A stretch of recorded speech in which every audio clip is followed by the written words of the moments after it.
হযরত আলী রাদিয়াল্লাহু আনহু বলেন, যে ব্যক্তি সহবাসের ইচ্ছা করে, তার নিয়ত যেন এমন হয় যে, আমি ব্যভিচার থেকে দূরে থাকব। আমার মন এদিক ওদিক ছুটে বেড়াবে না আর জন্ম নেবে নেককার ও সৎসন্তান। এই নিয়তে সহবাস করলে তাতে সওয়াব তো হবেই, সঙ্গে সঙ্গে নেক উদ্দেশ্য পূরণ হয়। স্ত্রী সহবাসের রয়েছে কতিপয় নিয়ম। 01 স্বামী স্ত্রী উভয়ই পাক পবিত্র থাকবে। 02 বিসমিল্লাহ বলে সহবাস শুরু করা মুস্তাহাব। ভুলে গেলে যদি বীর্যপাতের পূর্বে স্মরণ হয় তাহলে মনে মনে পড়ে নিতে হবে। 03 সহবাসের পূর্বে সুগন্ধি ব্যবহার করা, যা আল্লাহর রাসূলের সুন্নাত। 04 সব ধরনের দুর্গন্ধ জাতীয় জিনিস পরিহার করা।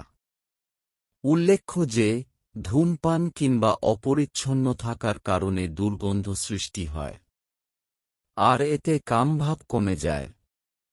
আগ্রহের স্থান দখল করে নেয় বিতৃষ্ণা। 05 কেবলামুখী হয়ে সহবাস না করা। 06 একেবারে উলঙ্গ না হওয়া।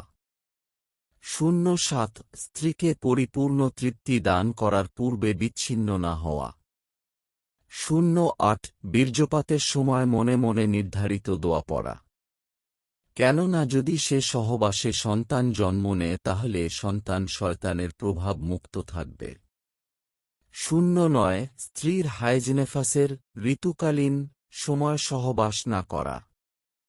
10 চন্দ্রমাসের প্রথম এবং 15 তারিখ রাতে মিলিত না হওয়া।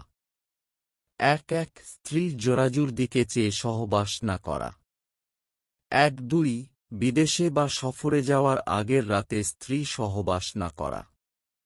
13 সহবাসের সময় স্ত্রীর সহিত বেশি কথা না বলা। 14 জোহরের নামাজের পরে স্ত্রী সহবাস না করা। 15 ভরা পেটে স্ত্রী সহবাস না করা। 16 উল্টাভাবে স্ত্রী সহবাস না করা। 17 স্বপ্নদোষের পর গোসল না করে স্ত্রী সহবাস না করা।